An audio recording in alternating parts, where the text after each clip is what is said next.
एक न्यूज़ चल रही है कि 71 और 65 युद्ध में जिन लोगों ने पार्टिसिपेट किया, लोगों के बीच में वायरल होने वाली खबर है। एक सहायता राशि 15 लाख रुपए की बात आई है। पूर्व सैनिक जाते हैं जिला सैनिक बोर्ड में कि हमको ये डेटा भेजना है। अब जिला सैनिक बोर्ड में वहाँ पर जो क्लरिकल स्टाफ बैठा हुआ है वो कहता है कि हमारे पास ऐसी कोई सूचना नहीं है। बाकी कई जगह पे तो यहाँ तक की सूचनाएं हैं कि उन्होंने नोटिस बोर्ड लगा दिए हैं वहाँ पर लिखकर कि इस संदर्भ में हमसे कोई जानकारी ना पूछें, क्योंकि हमारे पास इससे संबंधित कोई लेटर नहीं है।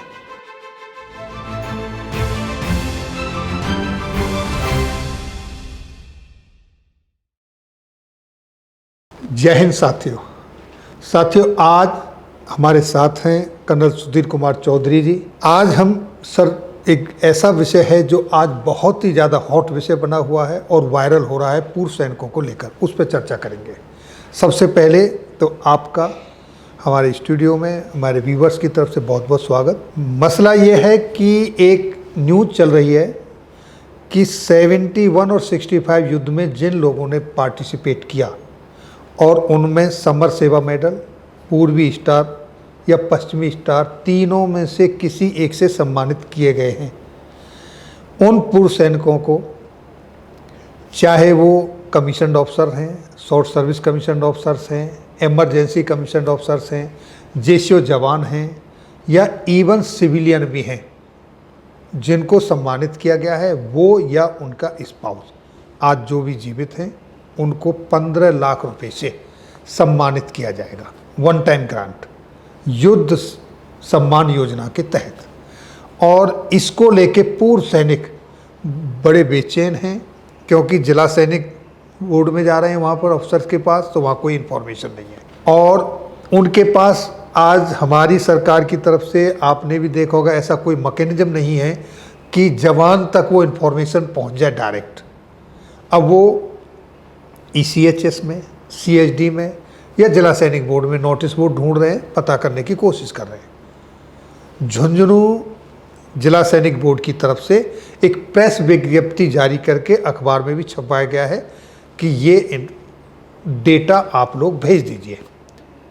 तो इसके बारे में आप पूर्व सैनिकों का कुछ भ्रम दूर करेंगे, कुछ आप बताएंगे इसके बारे में, कुछ आपकी नॉलेज में ये मसला है या नहीं? देखिए, ये एक जो पिछले 2-3 दिनों से ये चल रहा है, ये एक बहुत ही लोगों के बीच में वायरल होने वाली खबर है।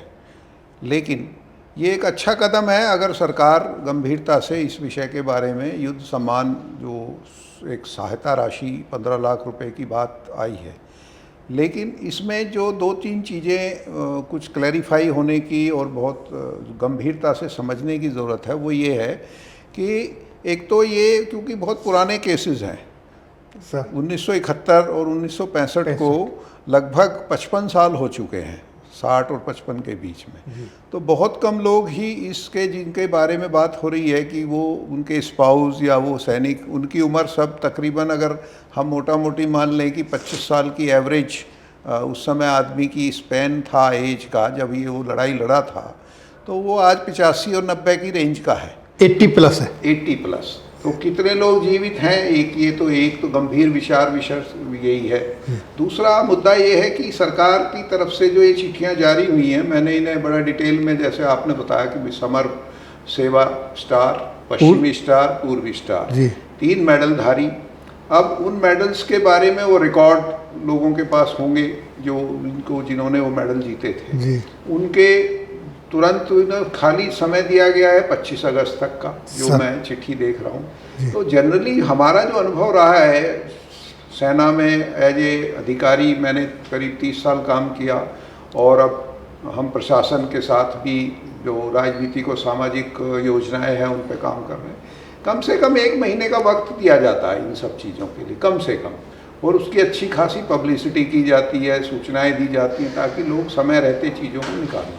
तो ये इसके बारे में अभी बहुत कुछ मैं चाहता हूं कि आप, चूँकि इस विषय को ट्रैक कर रहे हो, आप भी इस विषय पे बताएं कि इतना कम समय क्यों दिया गया है इस पर। सर, ये समय, अगर 1 महीना समय और भी मिल जाए तो ऐसा क्या मैकेनिज्म हो सकता है, किस तरीके से लोगों तक ये इन्फॉर्मेशन पहुँचे जो दूर दराज के एरिया में रहते हैं, जो मान लीजिए कि उनको कोई तकलीफ भी नहीं है, अपने काम में लगे हुए हैं, ECHS यहाँ के चक्कर भी नहीं आते जाते नहीं है, तो उन तक ये इन्फॉर्मेशन कैसे पहुँचे?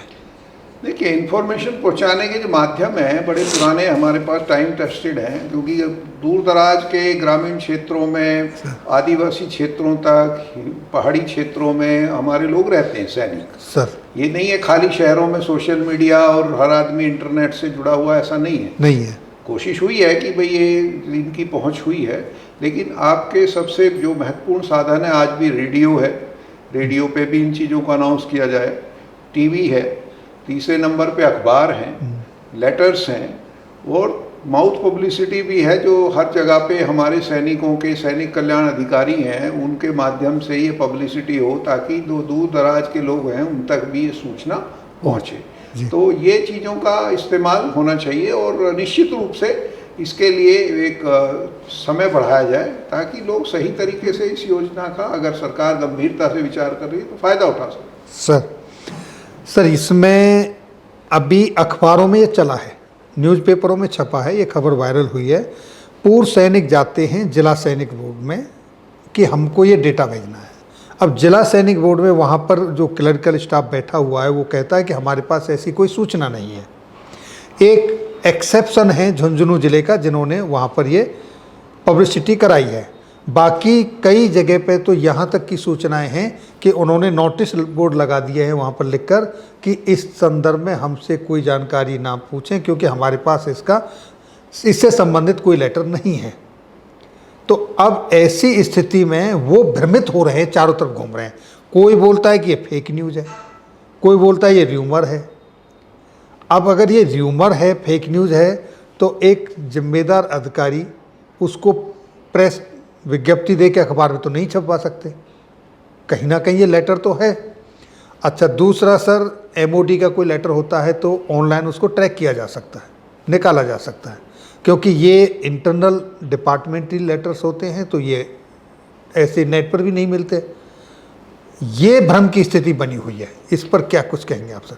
देखिए, ये बहुत मेरी नज़र में बहुत सिंपल चीज़ है। एक 15 लाख का नाम सुन के आदमी के लालच आ जाता है कि जल्दी से मैं चलूं और अपना नाम लगाऊं लाइन में जाकर। सर लेकिन ये जो आपने खुद कहा कि सिर्फ एक झुंझुनू की क्या औकात है? झुंझुनू एक डिस्ट्रिक्ट है राजस्थान का। सर वहाँ पूर्व सैनिक काफ़ी रहते हैं, वो भी कोई ऑथेंटिक नहीं है कि उन्होंने वास्तव में पब्लिसिटी होनी ही चाहिए मिनिस्ट्री ऑफ डिफेंस की तरफ से जी, राष्ट्रीय स्तर पे। ये ऐसा तो है नहीं कि समर ये जो योजना है खाली राजस्थान के लिए, झुंझुनू के लिए लागू है। इसकी पब्लिसिटी पहले केंद्र सरकार के लेवल पे होगी, उसके बाद वो सभी स्टेट गवर्नमेंट में जाएगी, वहाँ से वो डिस्ट्रिक्ट्स में जाएगी, उनका जिलों में। तो ये तो मुझे जो लगता है ये कुल मिला के एक जो भी प्रोपोगंडा भी हो सकता है, फेक न्यूज़ भी हो सकती है, और चूँकि राजनीतिक रूप से भी आजकल बहुत सारी चीज़ें हैं जो न्यूज़ चलती हैं, तो ये कुछ मामला हमें डाउटफुल लग रहा है। इस पर कोई विश्वसनीय मामला नहीं लग रहा है ये बेसिकली। इसके लिए जो आप चाह रहे हो कि सैनिक जो हमारे PROs हैं दिल्ली में, बहुत निश्चित रूप से हमारे सभी केंद्र सरकार के जो मिनिस्ट्री ऑफ डिफेंस है उसके PROs को स्टेटमेंट मीडिया चैनल्स पे देने चाहिए कि भाई इस तरीके की कोई बात है तो वो क्लैरिफाई करें लोगों के डाउट। क्यों लोगों को, और जो हमारे सैनिक कल्याण अधिकारी हैं जैसे आप कह रहे हो उन्होंने नोटिस लगा दिए, ऐसी कोई सूचना जब उनके पास नहीं है तो कैसे विश्वसनीय मान लिया जाए इस चीज़ को? क्योंकि इम्प्लीमेंटेशन तो उन्हीं की तरफ से होगा। सर जिला सैनिक वेलफेयर ऑफिसर जो हैं वो चाहें तो एक कॉल करके मुख्यालय से पता कर सकते हैं। भाई वो वेलफेयर अधिकारी हैं, वेलफेयर के लिए बैठे हुए हैं, उनको सैलरी जो मिल रही है जवानों के, पूर्व सैनिकों के वेलफेयर के लिए मिल रही है। अगर वो इस तरीके का एक नोटिस लगाते हैं, उस नोटिस में ये मेंशन करें कि ये हमने हेडक्वार्टर से पता किया, ऐसी कोई योजना नहीं है, ऐसा भी नहीं कहा है उन्होंने। देखिए, ये जो आप कह रहे हैं, अगर मैं, क्योंकि हम सब लोग कार्य प्रणाली से ऑफिस की परिचित हैं, ऑफिस में कोई भी ऑफिशियल कम्युनिकेशन आता है तो वो उसका हम लोग संज्ञान लेते हैं। जब वो कोई लेटर आया नहीं या कोई संदेश आया नहीं उनके पास में, तो वो किस बाबत पूछे ऊपर। रही बात ये इस तरीके की न्यूज़ के बारे में, अनऑफिशियली उन्होंने पूछा होगा कि उन्होंने ऊपर जो मान लिया जिले लेवल का सैनिक कल्याण अधिकारी है, उसने पूछा होगा स्टेट में, स्टेट जैसे उत्तर प्रदेश की, जहां हम और आप बैठ के बात कर रहे हैं, उत्तर प्रदेश के जिला गौतम बुद्ध नगर ने पूछा होगा लखनऊ से जी। लखनऊ बोला हमारे पास कोई सूचना नहीं है। अब वो उस चीज़ को लेटर में तो लिख नहीं सकते हैं, ना ही वो ये कहेंगे कि भाई वो तो उन्होंने लगा दिया भाई हमारे पास कोई सूचना नहीं है। तो आपको जहाँ से आई आप वेरीफाई करिए, क्योंकि उनके पास जो भी ऑथेंटिक सूचना आएगी तभी तो कार्रवाई होगी। तो ये अच्छा, वो हमारे और आपके कहने से तो पूछेंगे नहीं, उनका एक प्रोसीजर है बना हुआ। फिर भी उन्होंने इसके लिए, जैसे आप कह रहे हो, नोटिस लगा दिए कि भाई सूचना नहीं है, तो इंतज़ार करिए फिर अगले का। बल्कि हमारे जो army headquarter, air headquarter, naval headquarter के लेवल पे जो हमारे एक्स सर्विसमैन के जैसे लीग बनी हुई है, एक्स सर्विसमैन लीग सबसे बड़ा संगठन है हमारा, जिसके ब्रिगेडियर साहब एक अपने उसके चेयरमैन हैं, वो एक स्टेटमेंट जारी करें वहाँ से पूछ के, रक्षा मंत्री से मिलें, उनसे पूछें कि भाई ये क्या कार्रवाई है, क्यों इस तरीके की वायरल न्यूज़ हो रही हैं। तो वो जैसे पिछली बार आपको याद होगा कि कई इस तरीके की खबरें छपी थी, तो उसको तुरंत खंडन किया गया था कि ऐसा नहीं। तो साथियों, ये थी चर्चा जो 15 लाख युद्ध सम्मान योजना के तहत वन टाइम ग्रांट देने की खबर चल रही है, लेटर चल रहे हैं, न्यूज़पेपरों में वायरल हो रहा है, उसके संबंध में ये जानकारी कर्नल सुधीर चौधरी साहब ने अपने विचार शेयर किए। सर, आप आए, आपने अपना बहुमूल्य समय दिया। मैं और मेरे व्यूवर्स की तरफ से आपका बहुत बहुत धन्यवाद, और फिर उम्मीद करते हैं कि आगे भविष्य में फिर कभी किसी टॉपिक पे आपसे फिर मुलाकात होगी। जब तक के लिए जय हिंद। बहुत बहुत धन्यवाद आपका और आपकी टीम का लोगों को जागृत करने के लिए।